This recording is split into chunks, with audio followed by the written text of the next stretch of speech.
Sa video na ito ay pag-uusapan po natin ang isang malaking balita mula po sa Middle East, particular po sa lungsod ng Dubai. Nitong May 27, 2025 ay in-announce po ng Dubai Land Department or DLD ang kanilang kauna-unahang tokenized real estate platform na tinatawag po na PripeCo Mint. Yan, pero teka, ang pinakakapansin-pansin dito ay hindi lang ang project mismo, kundi kung anong crypto ang napili nilang gamitin. At yan, hulaan po ninyo. Wala pong iba, kundi ang pinili nila ay si XRP, imbis na si Bitcoin. Ngayon ang tanong, bakit nga ba si XRP ang pinili at hindi si Bitcoin? May malalim po na dahilan ito. Kaya sa video na ito ay hihimayin natin ang bawat aspeto kung bakit si XRP ang naging bida sa halagang $16 billion na project na tokenized real estate sa Dubai. Kaya yan, bago po tayo magpatuloy ay pakibasa na lamang po muna ang disclaimer dito sa ibaba ng ating screen. At ayan, simulan po natin sa kung bakit gusto ng Dubai na i-tokenize ang kanilang real estate. Una sa lahat ay ano nga ba ang ibig sabihin ng tokenization? Sa madaling salita, ito po ay ang proseso ng paggawa ng digital version ng mga physical assets tulad po ng lupa or bahay. Ibig sabihin ay kung dati kailangan mong bumili ng buong property, ngayon pwede ka nang bumili ng maliit na parte nito sa pamamagitan po ng crypto tokens. Ang tawag dyan ay fractional ownership. Sa project po ng Dubai, kahit may 2,000 na dirhams ka lang, mga $540 o halos 31,000 pesos po yan, pwede ka nang mag-invest sa isang piraso ng real estate sa Dubai. Ang tawag po sa platform nila ay PripeCo Mint.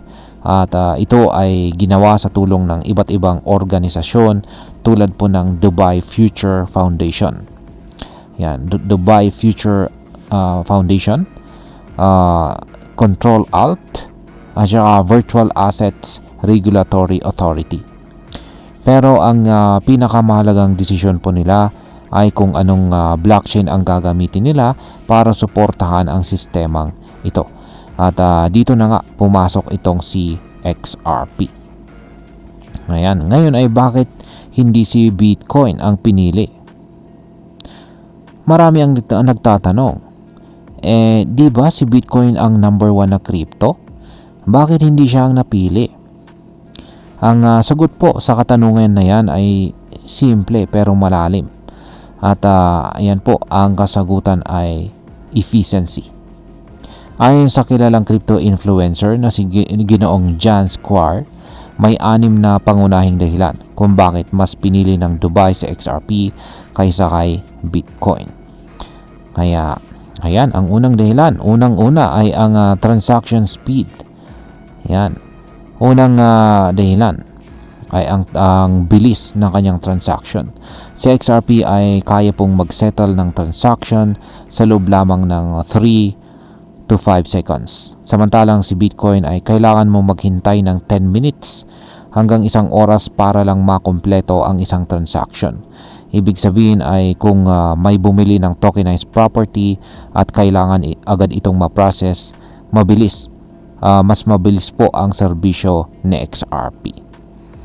Yan, dito naman po tayo sa pangalawa. At ito naman ay ang presyo ng bawat transaction. Alam naman natin na mahal po ang gas fees sa ibang blockchain. Pero si XRP, halos wala kang babayaran. Ang transaction fee po niya ay mas mababa pa sa 1 sentimo. Samantalang si Bitcoin ay minsan umaabot ng ilang daang piso ang bayad kada transaction. Para sa isang malaking project tulad po ng tokenized real estate, ayaw po ng Dubai na gumastos ng malaki sa fees. Kaya obvious na advantage ito para kay XRP. At ayan, ang pangatlo ay ang scalability. Kaya ni XRP na mag-process po ng 1,500 transactions kada segundo, habang si Bitcoin ay 7 lang. Oo, 7 lang.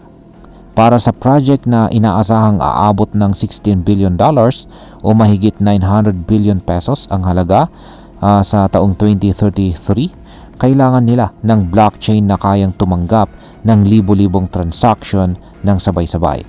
At dito po muling napatunayan ni XRP ang kanyang kakayahan.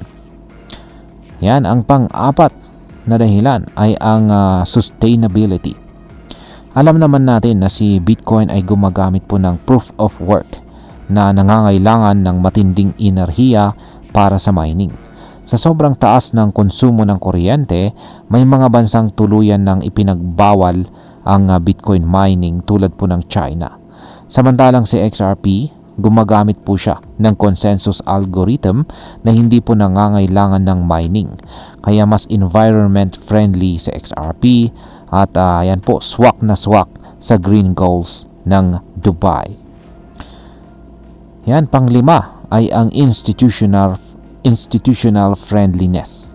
Si Ripple, ang kumpanyang nasa likod ng XRP, ay may marami ng partnership sa mga bangko, gobyerno at saka regulators. Kaya sanay na silang makipagtrabaho sa mga malalaking institution. In short, handang-handa na po sila sa mga ganitong project. Samantalang si Bitcoin, kahit sikat siya, ay hindi talaga ginagamit sa ganitong klase ng structured investment platform. Yan, store of value lang talaga itong si Bitcoin. At ang panghuli ay ang utility. Si XRP ay ginagamit hindi lang sa tokenization ng real estate, kundi pati na rin sa cross-border payments, stablecoins, CBDCs at iba pa. Ibig sabihin ay marami na siyang napatunayan sa iba't ibang sector. Si Bitcoin naman, bilang isang digital gold ay hindi talaga ginagamit sa mga ganitong project. Yan. Ngayon is pag-usapan na po natin ang posibleng epekto nito para sa atin bilang mga Pinoy crypto traders at investors ni XRP. Ngayon ang tanong po rito ay una po sa lahat, ang pinapakita po nito na may tunay na gamit sa XRP sa totoong mundo. Hindi lang ito pang trading o speculation. Kung isa ka pong Pinoy crypto investor na may XRP, maganda ito para sa long term kasi tumataas po ang demand at kredibilidad ng XRP. Pangalawa ay maaari pong maging inspirasyon ito sa ating gobyerno at real estate industry. Imagine mo kung ang mga developers dito sa Pilipinas tulad po ng Ayala o Mega World ay magsimulang gumamit ng blockchain para sa tokenized properties.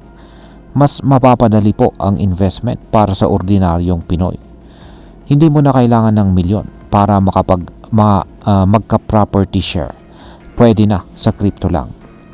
At ayan, bilang panghuli, ang masasabi ko naman tungkol dito ay para sa akin, isang matalinong desisyon ang ginawa ng Dubai. Pinili nila hindi ang pinakasikat na crypto kundi ang pinaka-practical at efficient. Si XRP ay hindi lang mabilis at mura, kundi handa na rin para sa mga project na may malawakang saklaw. Nakakatuwang isipin na unti-unti nang napapansin ang tunay na halaga ng mga utility-based cryptocurrencies.